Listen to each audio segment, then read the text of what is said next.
right, out to Jonathan Beaton, joining me at the courthouse, WDBO. Jonathan, now how did it go from, which I thought it should have been charged murder 1, but it was charged as murder 2. How did we somehow end up with the state arguing that this should be a felony murder in the 3rd degree?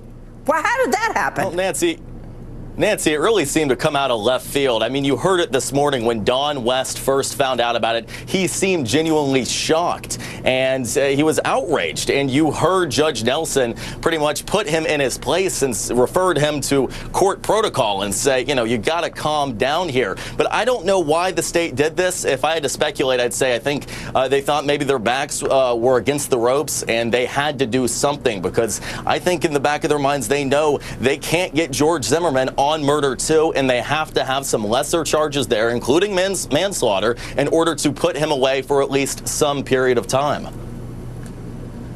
All right, out to you. For those of you just joining us, we are live in Florida and taking your calls. Out to Jonathan Beaton, WDBO, also in the courtroom all day today. How was the jury responding to these stunning closing arguments? Well, they really heard two different styles, Nancy. They heard from Mark O'Mara, who almost came across as an academic, a sort of professor teaching a civics class.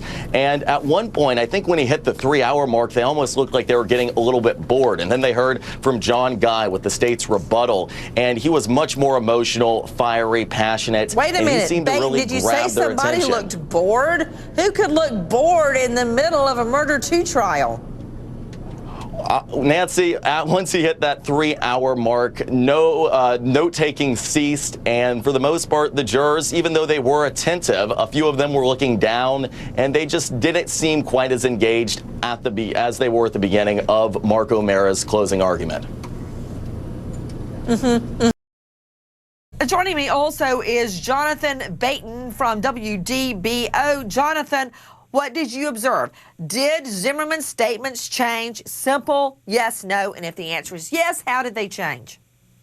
Nancy, I'd say it's not quite as simple as yes or no. It's not black and white, but for the most part, no. His story hasn't changed. It's remained consistent for the past 15, 16 months. And we saw that inside the courtroom today with Officer Singleton and then the other interviews and interrogations that were shown to this jury.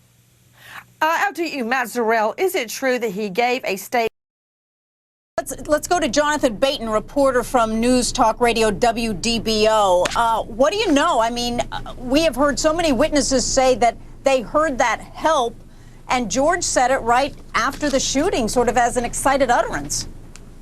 Well, sure. Yeah. I mean, most neighbors we've heard from did say they came out, or they maybe heard it from their kitchen or their bedroom, and they heard someone screaming for help. But, you know, for the most part, we've heard it from Zimmerman, but unfortunately we can't hear Trayvon Martin's side. But yeah, his story has stayed pretty consistent, where he says he was underneath Trayvon Martin, he was getting beaten, and he was the one screaming out for help. And John Good backs that story up. And, you know, room. All right, out to you, Jonathan Beaton. What happened?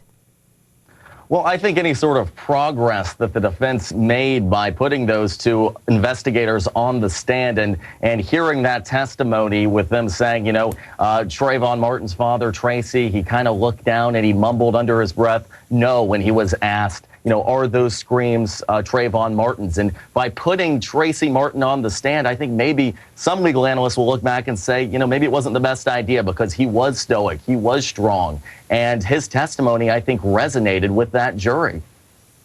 Matt, country over the verdict. The Justice Department confirms a separate federal investigation into Martin's death is indeed underway. But is there enough evidence to charge George Zimmerman under federal law with a hate crime? Let's go straight out to Jonathan Beaton, reporter with News 96.5 WDBO. Jonathan, there's been a lot of development since the not guilty verdict. Fill us in. What's the latest? Well, right now, Sonny, the Justice Department is investigating the George Zimmerman case, and they're right now trying to decide whether or not to pursue federal charges against him. Now, they could do this on the basis of George Zimmerman violating Trayvon Martin's civil rights by possibly by a hate crime, by possibly pursuing him, racially profiling him. And a lot of folks are asking, is this double jeopardy? Well, it's not, because the state acquitted him, but the federal government can still file charges against George Zimmerman.